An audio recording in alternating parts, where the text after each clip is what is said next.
Welcome back to a brand new episode of the Best You Nation, where you get to join Adler and I and a special guest, Bill Sneed. And we are super excited to be here with you all. And, guys, how are y'all doing? Bill, go ahead since you're the guest. Doing real good, man. I appreciate that, Adler. Yeah, doing really good, man. I appreciate you guys having me.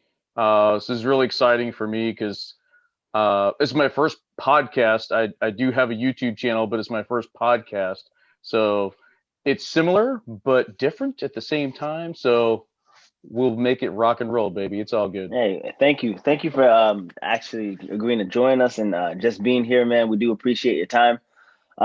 It's very similar to YouTube. We just get a chance to just us guys chit chat, and we just kind of just get a better sense of knowing each other at the end of this, For real. Absolutely. Well, we want to introduce you, Bill. And, obviously, we have people that come in onto our show, and we can't go further until we make sure that we highlight you and introduce you the correct way. So without further ado, I'm going to put you on blast here for just a second. So, Bill, first of all, you are happily married to your wife, Jessica, who works at the hospital within the surgery department. Amazing, by the way, as I saw her today. And I said, hey, I'm excited. Bill's going to be on the show. She's like, yeah, I know. He told me. So that was pretty great. That was great. It says here, you're a new construction sales rep for Airflow Designs Air Conditioning. So you work within the air conditioning industry, which is freaking awesome considering that we live in Florida. Yep. So that's Absolutely. Awesome. And then, like you said, Luke Bryan says it very well, hunting and fishing and loving every single day. So, Bill, welcome, man. We are super excited for you to be with us. I know we've talked about this a lot, and today's conversation is one of those conversations that we're going to have that I think people will look on to many, many months, years down the road. And it's going to be a dynamic conversation, and I'm excited. I'm sure Adler could say the same thing. So we want to give you a second just to, if you want to share anything else about yourself, I think that would be an awesome opportunity to just take the mic from us and go for it, man. We want to hear more about you. Sure. Okay, perfect. Yeah, like you said, I do air conditioning sales, new construction homes here in Central Florida for Airflow Designs. Big custom homes is my specialty. So I've seen some really cool stuff in some of these houses. One in particular, I can't say which builder, but I can say that there was a tree house that was built for kids inside the house. It was unbelievable, but really cool things that, yeah. And I wanted to go in. I wanted to stay in there and hang for a little bit. But like you said, I hunting, fishing, playing golf. Those are three things that I'll get up early for. I don't like to get up early for anything else, but that's about it. And so also I am a rep for King Kraken outdoor clothing. And so you guys can go to kingkraken.com and check out the stuff that we have there. My buddy Dan's a good friend of mine. He lives right around the corner from me. So great stuff. He also sells electric bikes. If you guys are into electric bikes, we have electric bikes as well. And so it's great. Like you guys said, I've been married for 14 years, and it's one of the greatest things I've ever done in my life. Well, thank you. Appreciate it. One thing is we do not have any kids, but we've got a lot of nieces and nephews that take up time and money from us, as you guys probably can understand. So, but we have a lot of fun with that. And one other thing I did want to say, I really appreciate the shirt. And I did want to say one thing to you, Adler, that the difference in your shirt and mine is that I make it look good, baby. Hey, you know what? I have no problems with that at all. I got no problems with that at all. You look stellar. Soon we got to come out with some hats next. We're gonna swipe out the hat for the best you hat. That's right. There you go, baby. Well, Bill, we appreciate you, man, for real. I know I've talked about, let's get on a fishing trip too. I know it's something that I would love to do. I'm sure Adler, we need to do it, man. I think we should go on a fishing trip sometime in the near future. That's definitely something I want to try. Yeah. And I think when it warms up, do it. When it warms up, let's do it. Oh, for sure. Yeah, when it warms up. So, guys, today we're talking about something. Adler, I want to hand this over to you. What are we talking about today? Bring this topic forth for the people to hear what we're talking about, and let's get cracking. Not to be cliche because we're talking about King Kraken, but let's get cracking with this baby. Let's do it. Let's do it. So I think, in the previous episode, we were able to sit down and talk about good characteristics and traits of positive relationships in our lives. But I think you also have to be able to highlight the negative relationships and the bad traits that that entail, like those situations. I think that a lot of people, and you guys can correct me if I'm wrong, but there's a lot of people that are in toxic relationships that don't necessarily identify or realize that they're in a toxic situation.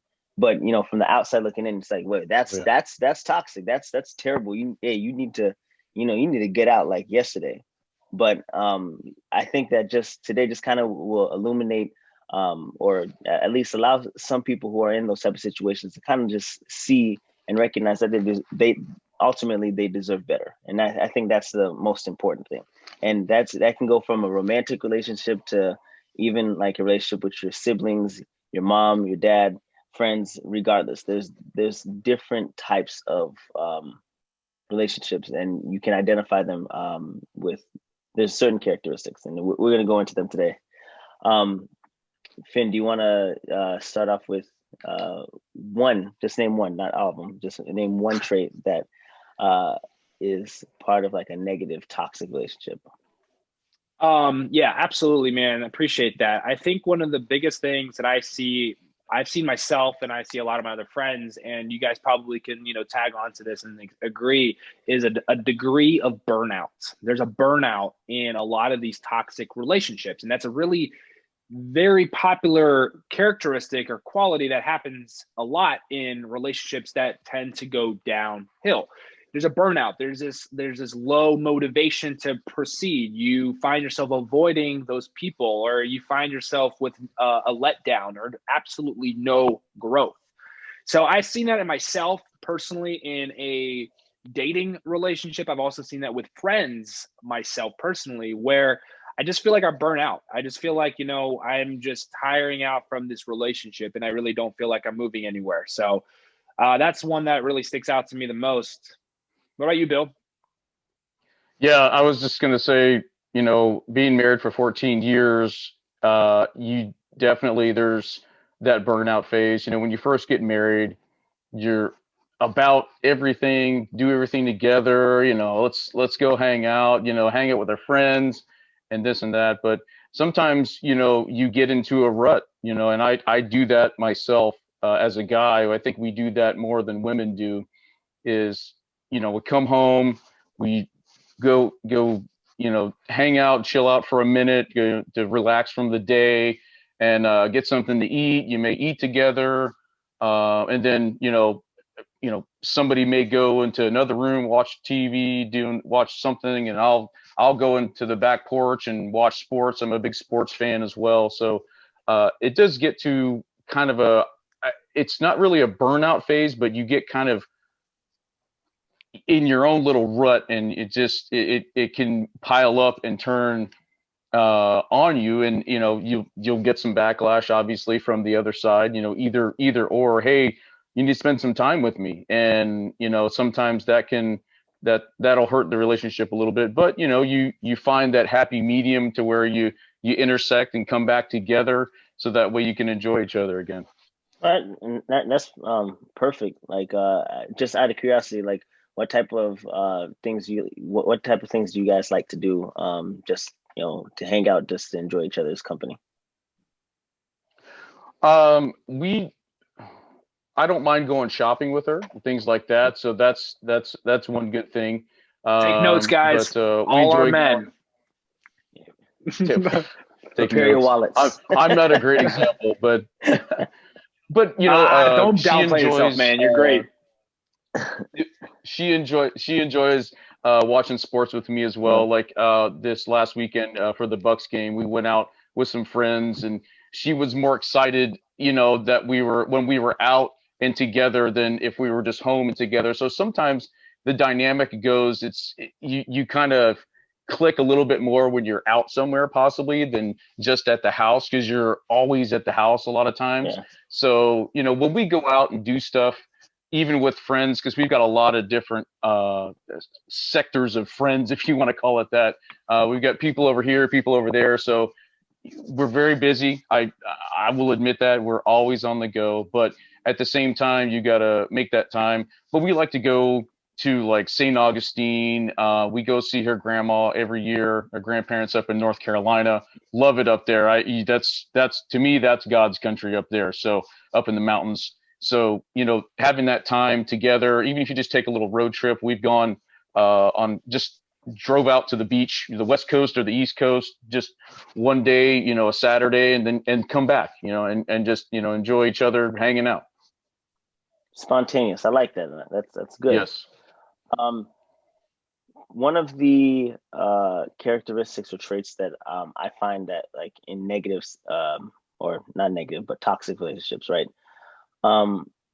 There is like, I want to call it an insecurity, and insecurities take many shapes and many forms. So in like, let's say a romantic situation, right? The insecurity is like, hey, I might, because I don't feel secure in my own self, I feel like I'm not good enough, or I feel like you might be garnishing the attention of somebody else. And because of that, I'm going to act this way, and I'm going to, start pick an argument, pick a fight, because I just need to make sure that, I feel comfortable with myself. So that's a romantic sense, which I'm sure we all can recognize.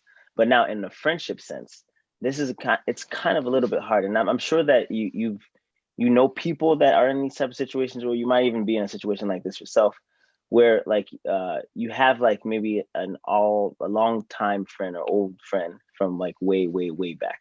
And you guys have been friends just for so long. And that's the only thing that's really keeping the friendship alive.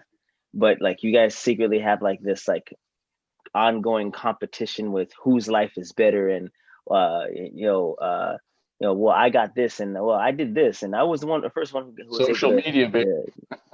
yeah, exactly. Like you have like this like ongoing like competition, and that's the way the insecurity comes about there. It's just like this ongoing competition of, whose life is actually better. And the only thing that's really keeping that friendship alive is the fact that you guys have known each other for 29 years, and Right. I think that's one of the ones that like a lot of people don't recognize that as, hey, this is a toxic relationship, and it's okay for you to get new friends. But hey, if you want to keep yourself in that situation, more power to you. We'll let you figure that out on your own. Yeah, exactly. Absolutely. And one thing I wanted to say, in a little note here. Sorry, Finn. I just wanted to, when That's you were good, talking man. Go about, a lot of people want the attention, whether it's positive or it's negative. And a lot of people don't care, and they'll bring that negativity on you to just fight, because they like to fight. And I'm not that way. I'm a lover. I'm not a fighter. I want to hang out. I want to have a good time. I don't want anybody to be, mad at anybody else. Well, I just, that negative attention, that just turns me off. But there's just people that thrive on that negative attention, just for anything, any emotion that you can bring out of anyone. But that's a huge toxin for any type of relationship, is just starting a fight just to start a fight. Mm-hmm. Absolutely. Go ahead, man. No, I was gonna add a point to that. When people find themselves in that area of negative attention or the positive attention, I feel like when you focus so much time on those aspects of a relationship, it kind of goes back to a root that Adler, you actually mentioned, and that's insecurity. And I think that when you, and we have all done this, I'm sure, at some point in our life, whether it's our friends or people that we, have dated in our younger years, middle-aged years, whoever, whatever time frame that you're in, and you find yourself developing these ways of pouring out your insecurity on somebody. I've done it myself. I have made somebody else have to almost carry my baggage, because there was the only way that I could get my point across that, hey, this is what I want in a relationship. And I found that it wasn't very good. It wasn't healthy at all. It hindered the way that the relationship would continue to go. There was a lack of, there was a lack of enthusiasm. There was a lack of, forgiveness, and there was a lack of boundary setting after all these effects. It kind of like trickled down and it just continued. And, that I find a lot of us people, guys and girls, we don't step out of the box or the comfort zone, so to speak, and look at the relationship and say, this isn't working. This is not good. This is unhealthy. And like Adler, you made a great point. You said that, a lot of times it's because of we hold on to a nostalgic memory, or we hold on to a nostalgic time frame. 29 years is a long time. That's a long time to know somebody. And when you don't establish something beyond the time frame or one single or maybe a pair of memories, you should probably look at yourself in the mirror and reevaluate your relationship or friendship that you have with people and see how healthy it really is. It's kind of like, it's like a stock. I don't know, we always bring stocks into this, but it's like having a stock that you've just been holding on to, and all it's doing, it's hurting you more and more. And Adler, you and I both can agree right now. We've been experiencing that with our stocks, watching the stock market plunder. But there's stocks that I've had to pull out of in the last few weeks because they're just stocks that are actually hurting me and, so to speak, being more toxic to my growth financially. So I just wanted to throw that point out there. It wasn't anything special. I just wanted to add that to you guys because I think that when people see that you can talk about these conversations and have this, conversation with your spouse, or, have these conversations with your buddies, because I feel like a lot of us, we brush under the carpet and we just go on with our day. Well, let me ask you guys something, and I'm just curious because I already kind of know I kind of know where what my answer is, but when a relationship, whether it be a friendship or a family or wife, girlfriend, whatever the case may be, once it turns toxic, is there any way to remedy or reverse it or to fix it or turn it back? I already know my answer, but I'm just curious to kind of hear you guys. And since Bill, you're the one that's like, all the wisdom in the world and you're married. So I'll throw that question to you first. Sure, absolutely. I was going to say this earlier, but I think one of the best ways is to ask your friends, your family, say, hey, there's something going on and I need an outside perspective because I'm in it. And a lot of times when you're in it, you can't see what you can see from the outside, because you guys have been on the outside of bad relationships, other people, your friends, family, whatever the case is. And you can go, dude, what are you doing? Because I've had friends like that I'm like, man, why are you even still with this person? Because it's bringing you down. You guys don't connect. All you do is butt heads. So, I mean, why are you even doing that? So I think if you get an outside perspective, that's a great option. And if you remedy, I mean, you can, but you both have to want to do that. Oh, love it. It's true. So let me ask you this. Before I answer, I want to ask Bill. Bill, so in your 14 years with Jessica, and when you guys, communication was something that we talked about is super important. I know we're talking about the toxic stuff, but it doesn't necessarily have to be. It could be a bump in the road. Let's put it like that. In some of the bumps in your roads, and if you don't mind sharing, you don't have to, but if there's any bump in the road in your 14 years where you guys have had to want the change, the ability to be compatible and the ability to compromise in your relationship, in your marriage, would you be willing to share a time in your journey? I mean, this is completely up to you. I mean, at your own jurisdiction of what you would like to share.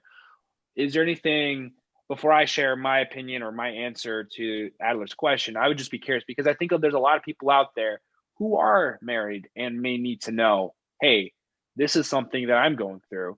We don't know how to communicate the same equal want or fire, the kindling to fix or to overcome something.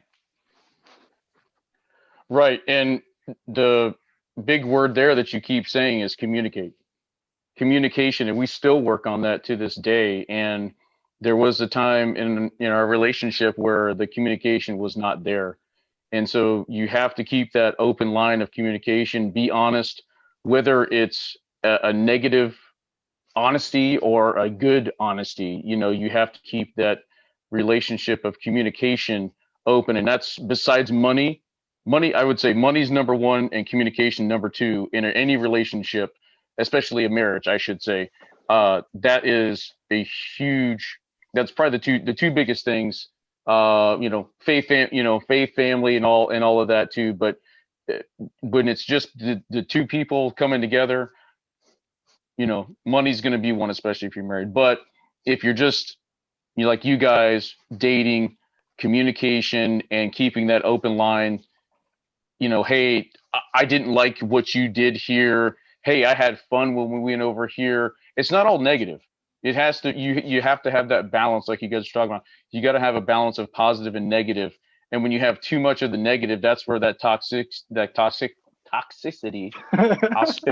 second, comes in and can infect like a cancer. And so that's, you have to have the good and the bad, because the bad's going to come no matter what. You just got to find the good through those bad, because there's always in any dip, in any wave, there's always an upswing, and you have to find that and keep that moving. Absolutely. I appreciate that, man. And it motivates me, because I hope that, one day when I'm married, I'll be able to have that Bill mindset and continue to keep the open line of communication, because, hey, that's where it's at. Bill's a man. It's tough, man. It's all work. It's nothing but work. Well, with that being said, I'm going to share my answer. I would say it goes both ways. I feel like the last few episodes, it's been both ways for most of my answers. And the reason why I say that is because, Bill, you actually hit it on the head pretty well here. You said it really matters on if both parties are willing to want it just as much as the other. And something that my dad actually shared with me in my last relationship, I was talking to my dad. I was like, listen, man, this relationship isn't going very well. And I didn't want to, break up with her. I actually genuinely wanted to develop, and I wanted to try to grow past this. And basically, I remember I was over at her grandma's house, and we sat down one Sunday and we did a Bible study together. And then we actually went over this thing, and I said, hey, listen, something that I talked to my dad about. And she's like, oh, you talked about your dad? And I was like, well, I went to him for advice because I really want our relationship to be strong and healthy. And it probably was wrong of me to go talk to my dad about it, tell her openly admitting it. But that's not the point. The point is that we sat down and we talked about what we're willing to be, what we're able to compromise, and what we were able to be compatible about. And I think that was a starting point. I think it gave us both a clear vision of what we could ultimately learn from one another. And it sparked fire. It gave us both, it gave me a lot of hope, and it gave me a lot of like, okay, this is good. We can power through this.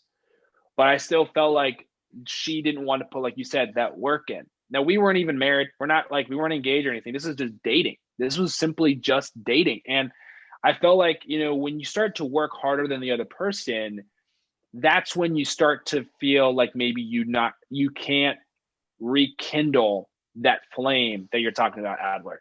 And it really, it becomes more of a burden than it is an asset. Yes. So, and here's my answer. Like, this is my take.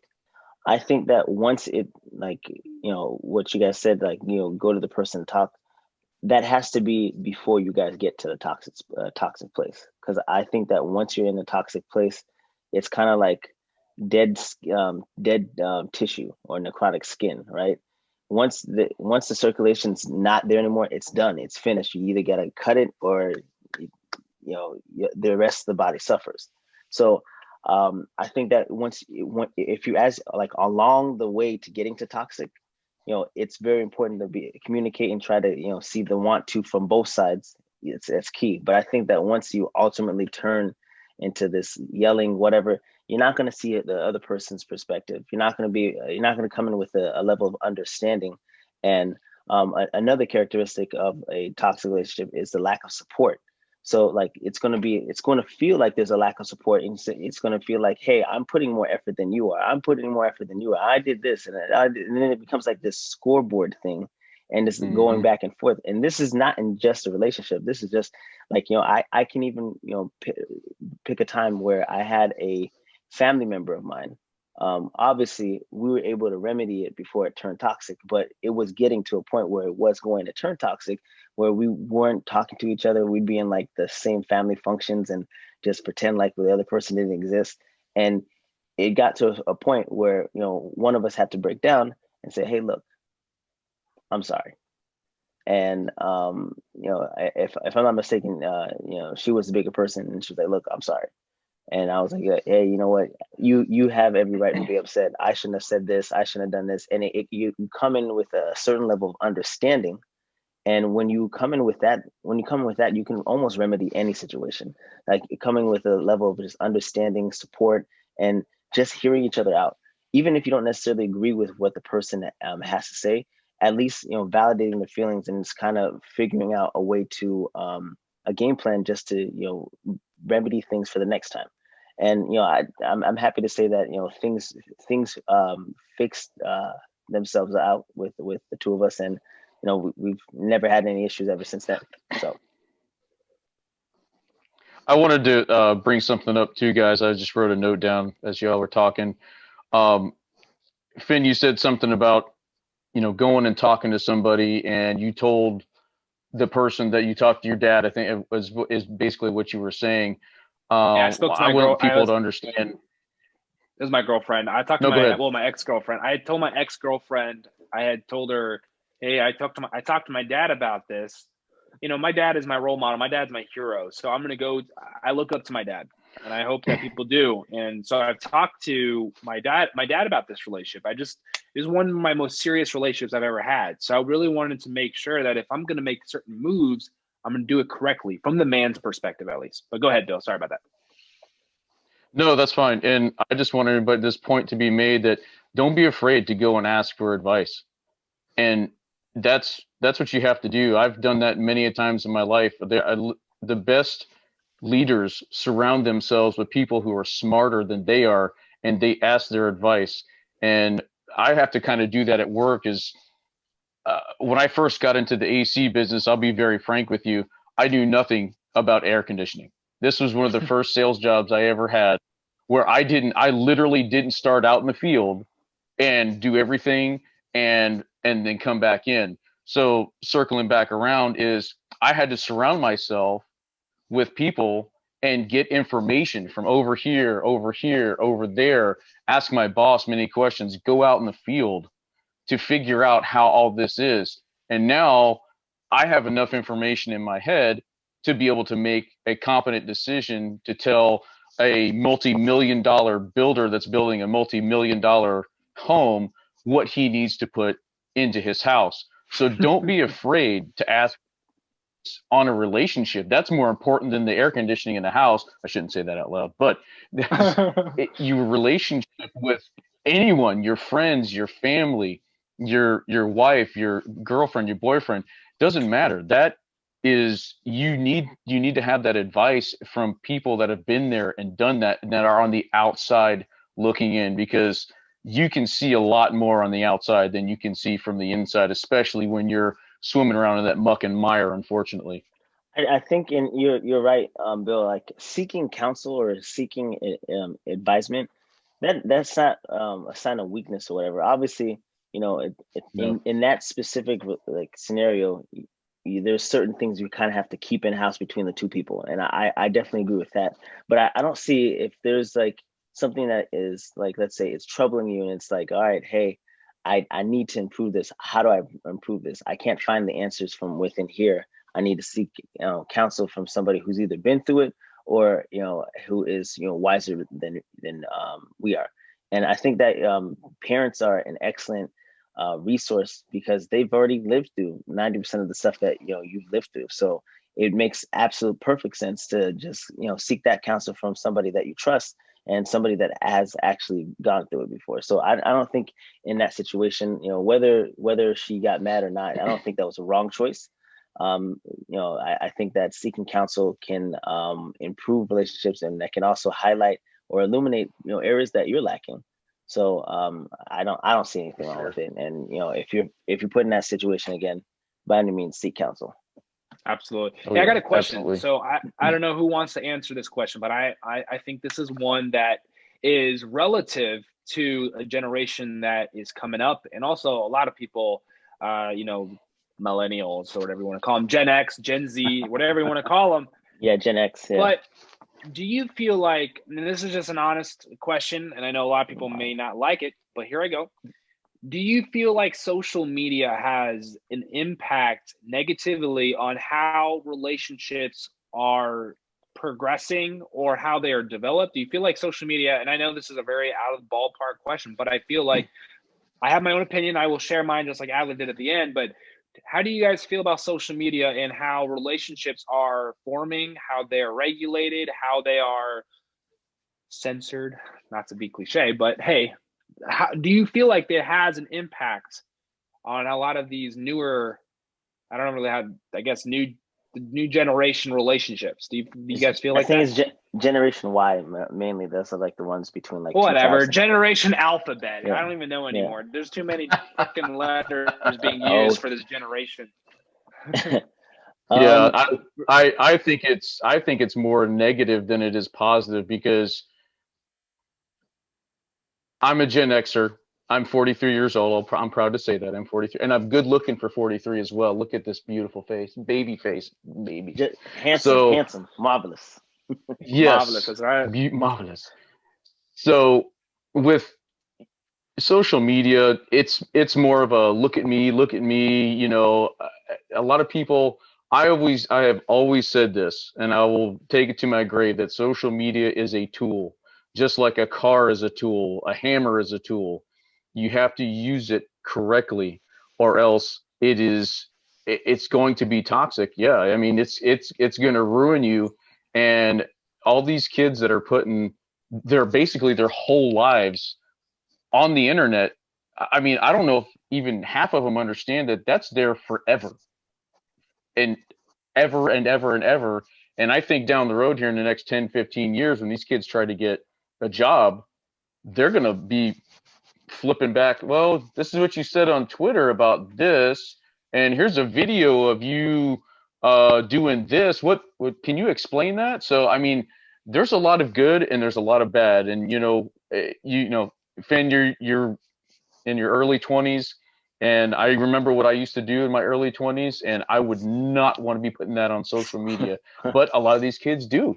And it's I think it's going to be kind of bad for them. It's going to be toxic for them. And relationship wise, circling back around to that, I get off on tangents, but I'm sorry.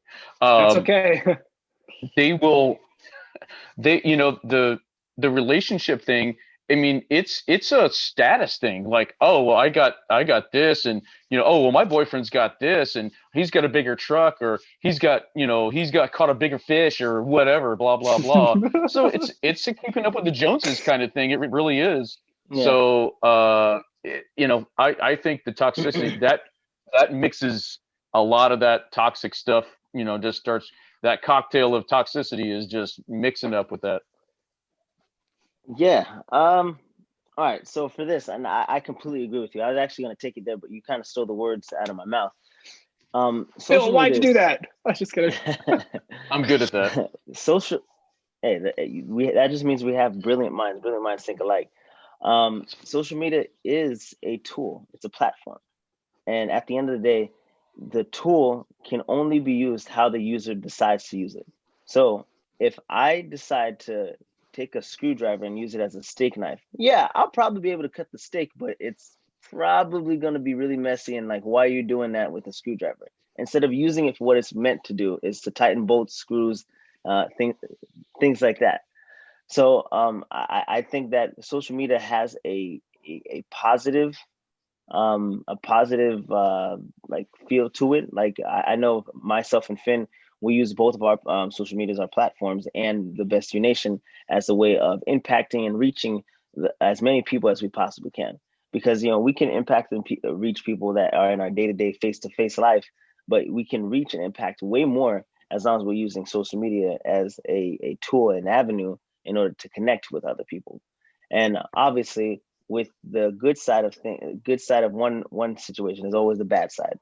The bad side is exposing yourself to a lot of this nonsense, garbage, and like censorship, and even like right now, I'm sure you guys are all aware about like the whole Reddit platform and their battle with Wall Street currently.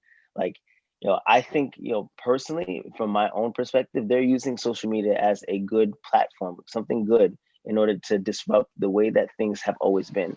And I think that sometimes, like, human beings, we get caught up in this whole idea of, well, things have always been this way, and because they have, we shouldn't change. No, that's a lie. Things become obsolete within 4 to 5 years, and we have to constantly be changing, constantly trying to add, and constantly trying to improve in order to stay most current with the most current situations. So I'm all for it. These Reddit users, I'm not on Reddit personally, but I think that them going after the man, so to speak, I think that this is going to be revolutionary, and it's going to change the way that we view things. And for those of you that don't know what's going on, check it out. Reddit, Wall Street Reddit versus the actual Wall Street and hedge funders. It's everywhere. It's on Google. Check it out. It's pretty interesting. Wow. I don't even know how to stack my brick on y'all's bricks right now, because y'all, that was phenomenal. And I mean, you guys make two grand points. So I'm going to add a very small point. I think that when you hear the word relationship, 90% of us think of romantic relationships. Just like Adler said, and just like Bill, you said as well, it's a tool.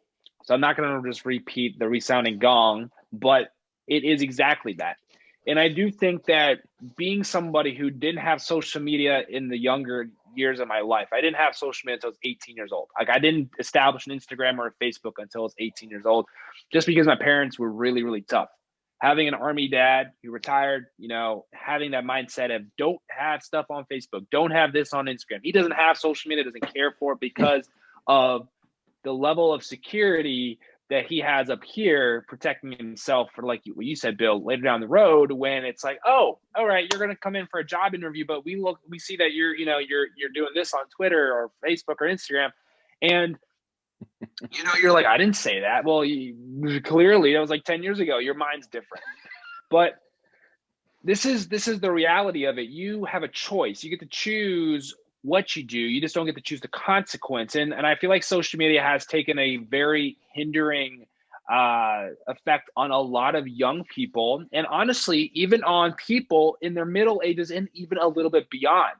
I'm going to take this back a couple years ago. I remember this. This is a very, very, very crazy situation. I would have never expected this from an adult, because obviously I think I was like 13 or 14 years old. We were at a Boy Scout meeting, and one of the moms of one of the guys in my group, in my patrol, she was telling the story, like one of her friends had got fired from her job because she said some garbage about her boss, and that message got passed all the way up to her manager. It was through another person, through another person, through another person, through another person, and the manager saw all the garbage that she was saying about him.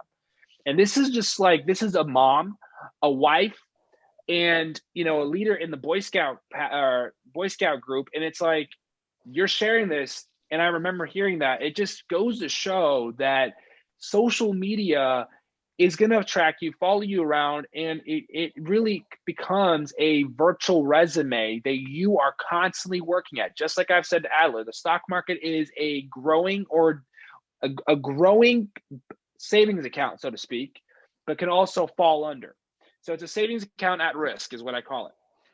So, with social media being such a dominant part of most people's lives, I also think that people put on a facade.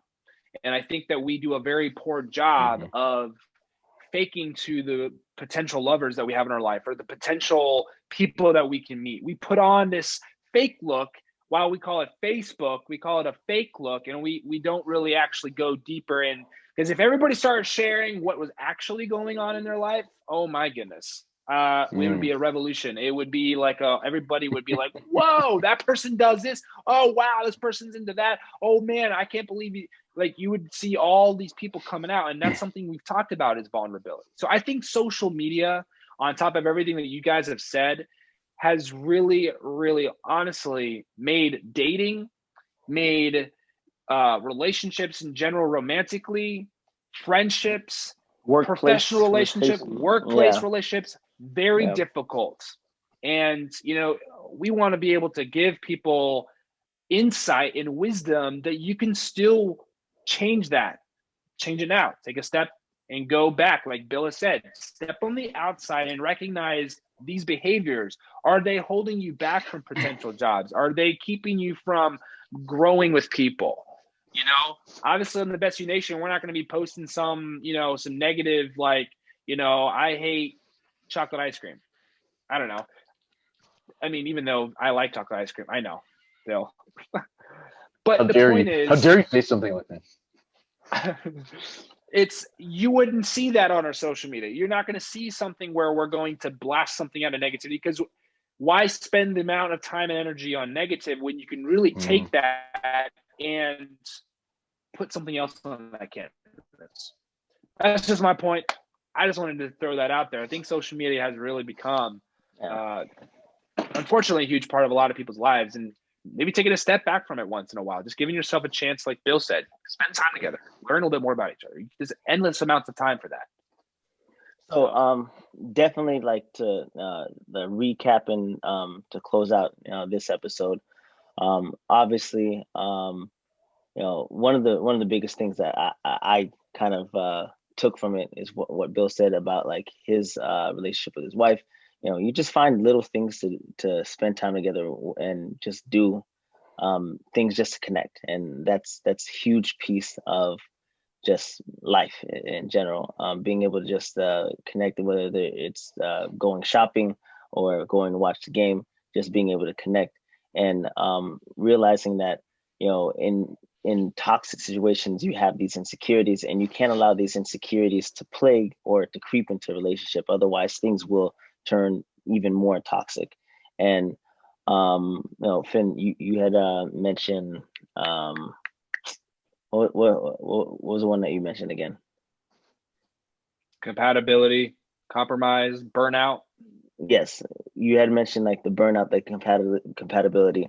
If you start to feel that burnout, if you start to feel like things are starting to become mundane and just boring, switch it up, flip it up, do something different, get out of the norm. And I'm going to bring it back to Bill again. Like, they watched the game together, but there's something different about watching the game out amongst friends and and out in public, doing the same thing you're doing at home, but just doing it, in a different environment. I think that spices things up, because at the end of the day, we all are humans, and we benefit from our interpersonal relationships from just day-to-day interactions.